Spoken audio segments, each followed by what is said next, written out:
ସକାଳୁ ସକାଳୁ ଉଠୁ ଉଠୁକା କୁହନି କେତେ ବଡ଼ କାମ କରୁଛୁ ଆମେ। ଆଉ ବଡ଼ କାମ ନଉଛି ହେଲେ ଘର କାମ କରିଛୁ।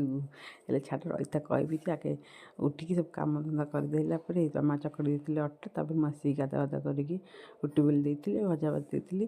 ମାମା ମୁଁ ବାପା 3 ଜଣ ଯାକ ବସିକି ଖାଇ ଦେଇଥିଲୁ। ଆଉ ମାମା ଚାହା ବିସ୍କୁଟ୍ ଖାଇଲେ, ମୁଁ ରୁଟି ଚାହା ଖାଇଲି, ମାମା ଭଜା ରୁଟି ଖାଇଲି। ବାପା କହିବି କେଉଁ କାମ ସକାଳେ ଯଦି ଉଠିକି ପୁରା ଘର କାମ ତ ହେଉଥିଲା, ଧୂସ ଫୁସ ହେଇଥିଲା। କାଲି ତ ଗୁରୁବାର ଥିଲା, ମୁଁ ସବୁବେଳେ ତ ପୋଛା ହୁଏ, ମୁଁ ମାମା ଧୁଆଧୁଇ କରିଦେବା। ସେଇଥିପାଇଁକା ଏମୁଣ୍ଡୁ ସେମୁଣ୍ଡୁ ଧୁଆଧୁଇ କରିକି କୁହନି ହାତ ପୁରା ବ୍ୟାଣ୍ଡ ବାଜିଗଲା କୁହନି ମାମାର ମୋର।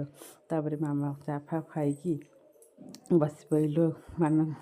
ମାମା ଲାଗିଗଲେ ପାନରେ, ମୁଁ ଦେଖୁଥିଲି ବୋଲି ମାମା ଭଲକି ଧୁଆଇ ମାମା କହିଲେ ହଁ ଟିକେ ଟିକେ ଧୂସ ଅଛି, ହଉ ଖରାଦିନ ହଉ ଆଉ ଟିକେ ଭଲକି ଧୁଆଧୁଇ ସବୁ କରିବା।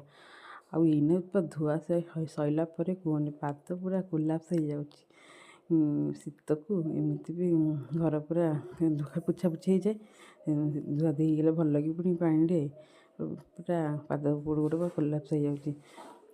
ମୁଁ କହିଲି ଆଉ ଏବେ ଧୋଇଆନ୍ତି କରିବାନି। ତାପରେ ଚା ଫା ପିଇକି ଯାଇଥିଲି ଲୁଗାପଟା ଶୁଖେଇବାକୁ। ଲୁଗାପଟା ଶୁଖେଇକି ଆସିଲା ପରେ ଲାଗିଗଲି ଆଉ ମୋ କାମରେ ଆଉ ଡ୍ୟୁଟି। ଆଉ ଦ୍ୱିପହରେ କ'ଣ ଖାଇବା ହେବ ସେଇଥିପାଇଁ ଭାତ ବସିଛି ଚୁଲିରେ।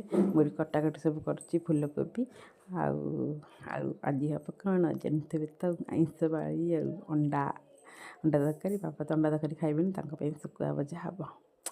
ଶାଶୁ ବୋହୂ 3 ଜଣ ଯାକ, ବାପା 3 ଜଣ ଯାକ ବସିକି ଖାଇବୁ ଆଉ।